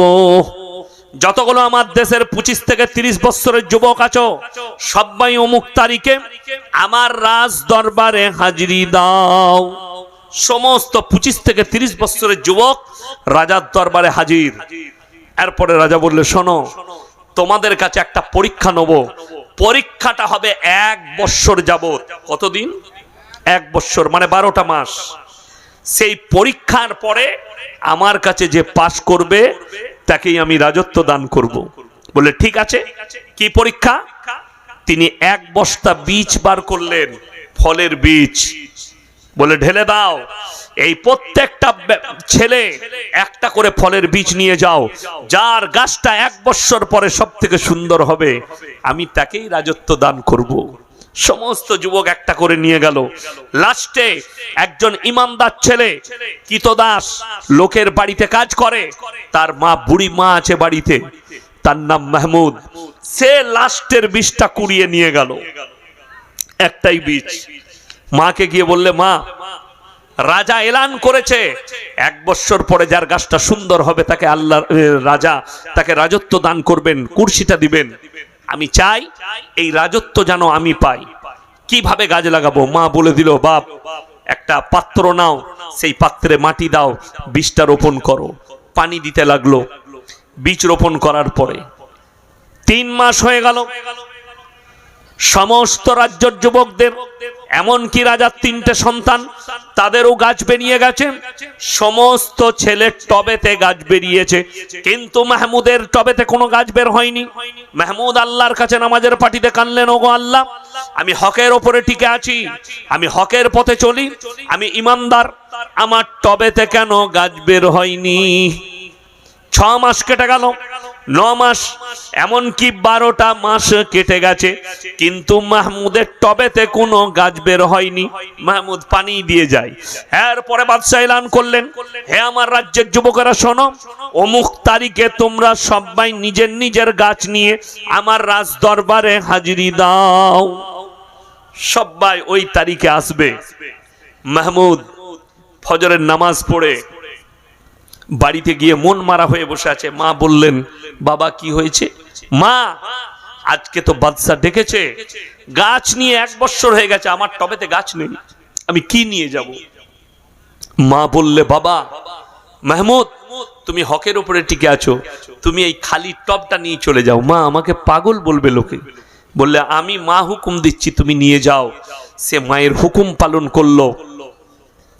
খালি পাত্রটা, খালি মাটি আছে আর কিছু নেই, সেটা নিয়ে একবারই গিয়ে দাঁড়িয়েছে পেছনে। বাদশা এলেন, সিংহাসনে বসলেন, সমস্ত গাছগুলো পরিদর্শন করলেন, সবারই গাছ ঠিক আছে, দেখে নিলেন। এরপরে বললেন, হে আমার রাজ্যের যুবকেরা শোনো, তোমাদের মধ্যে আমি পেছনে একজনকে দেখতে পাচ্ছি যার টবে কোনো গাছ নেই। তোমার নাম কি? বললে, হুজুর আমার নাম মাহমুদ। বললে, তুমি তোমার ওই খালি টব নিয়ে আমার কাছে চলে এসো। ভয়ে ভয়ে, রাজা আমাকে মারবে না কেটে দেবে, ভয়ে ভয়ে টবটা নিয়ে এসে নামিয়েছে। এসে বলছে, রাজা, আল্লাহর কসম, আমি একজন ইমানদার ছেলে, আমি বীজ রোপণ করেছি, পানি দিয়েছি, জানি না কেন গাছ বের হয়নি। রাজা মুচকিয়ে হাসলেন আর বললেন, মাহমুদ, তুমি ভয় খাচ্ছ, ভয় খেও না, আল্লাহকে ভয় করো। এরপরে সমস্ত যুবকরা হাসছে, কাকে দেখে? মাহমুদকে দেখে, এটা পাগল, এর কোনো গাছ নেই, চলে এসছে। এরপরে মাহমুদকে বললে, তুমি উঠে এসো, সিংহাসনের কাছে এসো। বাদশা দাঁড়িয়ে গেলেন আর মাহমুদকে বললে, আমার সিংহাসনে বসো। মাহমুদ বসে গেল, ভয়ে ভয়ে বসছে। মাহমুদ ভয় লাগছে, কিন্তু বসলো। সব ছেলেরা হাসছে, সবাই ভাবছে রাজাও ওর সঙ্গে মজাক করছে, আর মাহমুদও ভাবছে যে আল্লাহ, বাদশাও আমার সঙ্গে এইভাবে মজাক করছে। সিংহাসনে বসলেন বাদশার হুকুমে। এরপরে বাদশা এলান করলেন, হে আমার রাজ্যের যুবকেরা শোনো, তোমাদের মধ্যে থেকে আজকে আমি একজন ইমানদার বাদশাকে নিযুক্ত করছি। তার নাম শুনে নাও, তার নাম অন্য কেউ নয়, সেই হচ্ছে একমাত্র মাহমুদ। সমস্ত যুবক বলে উঠল, বাদশা, আপনি বলেছিলেন যার গাছটা সব থেকে সুন্দর হবে তাকে আপনি রাজত্ব দিবেন। অবশ্যই বলেছিলাম, কিন্তু তোমরা হচ্ছ বেঈমান, তোমরা নেমক হারাম। আমি যে বীজটা দিয়েছিলাম সেটা গরম পানিতে সিদ্ধ করে দিয়েছিলাম। কেমন করে তোমাদের টবে গাছ হয়েছে? একমাত্র হকের ওপরে মাহমুদ টিকে আছে, যার কারণে তার টবেতে কোনো গাছ বের হয়নি। তোমরা দোকান থেকে অন্য বীজ কিনে রোপণ করেছো, তাই তোমাদের টবেতে গাছ বেরিয়েছে। জোরে সরে বলুন সুবহানাল্লাহ। খালি হকের ওপরে টিকার কারণে গাছ নেই, রাজত্ব পেল হকের ওপরে। এটা একটা গল্প বললাম। এরপরে চলুন, আমার নবী, বিশ্ব নবীকে আমার আল্লাহ রাব্বুল আলামিন বললেন, হে আমার নবী, তুমি মক্কা নগরীতে এলান করো, ওয়ামা ইউকরিদুল্লাহ কারদান হাসানা। এটা তুমি মক্কায় তোমার সাহাবীদিকে, মুসলমানদের কাছে এলান করো। আজকে যে মসজিদের আদায় অনেকজন দিয়েছেন, দিচ্ছেন, আমি বলে যাচ্ছি, জীবনে 3টে জিনিস যদি দুনিয়াতে কেউ রেখে যায়, আমি এখানে ছাড়লাম, মনে রাখবেন। কোথায় ছাড়লাম? আল্লাহর নবীর এই কোরআনের আয়াতে ছাড়লাম। একটু মায়ে ঢুকছি। জীবনে তিনটে জিনিস যদি দুনিয়াতে রেখে যান, কিয়ামতের সকাল পর্যন্ত নেকি পাবেন। জোরে বলুন সুবহানাল্লাহ। তার মধ্যে নাম্বার 1, নেক সন্তান। কি সন্তান? নেক সন্তান। ছোট থেকে সন্তানকে দিনদার করা। 7 বছর বয়স হলে তাকে নামাজের দাওয়াত দাও, হাতটা ধরে নিয়ে গিয়ে জুম্মার দিনে পেছনে দাঁড় করিয়ে দাও। আমাদের দেশের অনেক ভালো নামাজি আছে, তারা বলে ছোট ছেলেদিকে মসজিদে আনবি না, বলে না। এরা হচ্ছে আস্ত মূর্খ। যদি বলেন দলিল কি আছে, জনাবে মুহাম্মাদুর রাসূলুল্লাহ, সকলে বলুন সাল্লাল্লাহু আলাইহি সাল্লাম, হাদিসে আছে তিনি নামাজ পড়ছেন, হযরতে হোসেন হাসান বাচ্চা ছেলে নবীজির কখনো পিঠে চেপে যাচ্ছে, কখনো কাঁধে বসে পড়ছে। হযরতে ফাতেমাতুজ জহরা রাদিয়াল্লাহু তাআলা আনহা হাসানকে এক চড় মারলেন, নবীজি ধমক দিলেন। কখনো তারা নবীজির পাশে সিজদা দিচ্ছে, কখনো নবীজির পাশে বসে তারা নবীজির মতো তাসবিহ পড়ছেন, ওইভাবে বসে যাচ্ছেন। নবীজি বললেন এটাই তো এদের জীবন, খেলাধুলাটা। ওই বাচ্চাটাকে মসজিদে নিয়ে গিয়ে দাঁড় করাবেন, কখনো সিজদা দিবে, কখনো খেলা করবে, কখনো আবার নামাজে বসে যাবে। লকডাউনের সময় বাড়িতে নামাজ হয়েছে না হয়েছে? আমি রমজান মাসে বাড়িতে নামাজ পড়তাম, আমরা বাপ বেটা। তো হজ করতে গিয়ে আমার আব্বাজি ছোট্ট একটা মুসল্লা আমার বিটিকে এনে দিয়েছে। আমরা নামাজে দাঁড়ালে সে পাশে এসে বিছিয়ে কখনো খেলা করত, কখনো মুখের দিকে তাকাতো, কখনো আমাদের সাথে সিজদা দিত, কখনো নিয়ত বাঁধত। এইভাবে সে করত। সেটা কি? সেইটাই আমাদের জন্য আসল। যেই বাচ্চাটা এসে নিয়তটাও বানছে, পাশে দাঁড়াচ্ছে, তার উপরে নামাজের তাকিদ হলো, সে নামাজের দিকে অগ্রসর হচ্ছে। ওই জন্যে বাচ্চাদিকে মসজিদ থেকে তাড়াবেন না। হ্যাঁ, পেছনের কাতারে দাঁড় করাবেন, এমন একটা জায়গায় দাঁড় করাবেন যেন ডিস্টার্ব না হয় আপনার। পেছনে তারা ডিস্টার্ব করুক, অসুবিধা নেই। আমার বন্ধুগণ, 7 বছর বয়স হলে তাকে নামাজের তাকিদ দেন। 10 বছর হলে, আজকে আমাদের মা আর বাপ, আমরা এত বড় শুনেলেন, মা বাপরা কত বড় দুশ্মন এই যুগের। কিছু মা বাপ কত বড় দুশ্মন বলে দিই। আমার ছেলের বয়স 12 বছর, ছেলে ফজরের সময় ঘুমুচ্ছে, আহা, ঘুম ভাঙানো যাবে না, ছেলের কষ্ট হবে। 7টা পর্যন্ত ঘুমাক আমার ছেলে। ঠিক বললাম না ভুল বললাম? এর থেকে বড় দুশ্মন পৃথিবীতে ওই বাচ্চার জন্য, ওই সন্তানের জন্য সব থেকে বড় দুশ্মন হচ্ছে তার মা, সব থেকে বড় দুশ্মন হচ্ছে তার বাবা। যে তার 12 বছরের মেয়েকে, 12 বছরের ছেলেকে ঘুমন্ত অবস্থায় রেখে দেয়, তাদেরকে তাকিদ দেয় না, নামাজের তাকিদ দেয় না। আপনার সন্তানকে উঠিয়ে দেন, 12 বছর বয়স হয়ে গেছে, ফজরে উঠান, আজান হয়েছে, বাবা আমি নামাজ পড়ছি, যাও নামাজটা পড়ে এসো। স্বামী গেছে, সন্তান গেছে, নামাজ পড়ে আসবে, আপনি চা রেডি করে দেন, নামাজ পড়ে সে চা খাবে। একটু বইগুলো পড়ো, তোমার স্কুলের বই পড়ে নাও, কোরআনটা একটু তেলাওয়াত করো। আপনার জানা আছে, যারা আমরা আলেম আছি তারা জানি, মাদ্রাসা তালবিলিম দিকে আমরা বেশিরভাগ ফজরের 1 ঘন্টা আগে উঠিয়ে দিই। কেন জানেন? আলেম দিকে জিজ্ঞেস করুন। এই কারণেই যারা বিশেষ করে হিফজের ছাত্র আছে, যারা কোরআন মুখস্থ করে, তাদের ব্রেনে পড়াটা ওই সময় ব্রেনটা একদম ফাঁকা থাকে, যেটাই পড়বে ক্যাচ হয়ে যায়, যেটাই পড়বে ক্যাচ হয়ে যায়। ফজরের আগে আমাদের মাদ্রাসায় যারা হাফিজ ছাত্র আছে, ফজরের আগে সবক শুনে নেওয়া হয় বেশিরভাগ মাদ্রাসায়। কেন? ওই সময় বাচ্চাদের ব্রেনটা ফাঁকা থাকে। আপনার সন্তান ফজরে নামাজ পড়লো, তাকে স্কুলের বইগুলো নিয়ে বসিয়ে দেন, পড়ে নাও, যে পড়াটা আছে তার ব্রেনে ঝরঝর ঝরঝর করে ঢুকে যাবে পড়াটা ওই সময়। আমার বন্ধুগণ, দুঃখ লাগে যে আপনি আপনার সন্তানকে কি ভয়ে, যে আমার ছেলের ঘুমের ডিস্টার্ব হবে, আমার ছেলে কষ্ট পাবে। কিন্তু আপনি বলুন তো, আপনার চোখের সামনে যদি আপনার ছেলে জাহান্নামে যায়, আপনি কি করবেন? কত কষ্ট হবে। ওই জন্য কেউ, এই দুনিয়ার কষ্টটা কিছুই নয়, কোরআন আছে, আমাল হায়াতুদ দুনিয়া ইল্লা মাতাউল গুরুর। এই দুনিয়াটা তোমাদের জন্য সম্পূর্ণ ধোঁকা। আপনি ধোঁকায় বসে আছেন, ধোঁকায় পড়ে আছেন, যেদিনে মারা যাবেন খুলে যাবে চোখটা। চলুন সবাই নেক সন্তান তৈরি করবে ইনশাআল্লাহ। কেন? আপনি মরে যাওয়ার পরে আপনার কবর জিয়ারত করবে, আপনার জন্য দান খয়রাত করবে, আপনার জন্য নামাজের পাটিতে দোয়া করবে। কোন নেক সন্তান সে যদি নামাজের পাটিতে আল্লাহকে বলে, আল্লাহ আমার আব্বাজি চলে গেছে, তোমার পেয়ারা হয়ে গেছে, আমার আব্বাজিকে ক্ষমা করে দাও, হাদিসে আছে তার চোখের পানিটা গালে গড়ানোটা গিয়ে আল্লাহ তার দোয়াকে কবুল করবেন। জোরে বলুন সুবহানাল্লাহ। কিন্তু দুঃখ লাগে আমরা বাপ মরে গেলে কি করি? একজনের বাপ মারা গেছে, মসজিদের দরজায় দাঁড়িয়ে আছে ফজরের পরে, কেন? ইমাম সাহেব বেরুবে, হুজুর আমার বাপের কবর জিয়ারত করতে হবে, ও জানে না।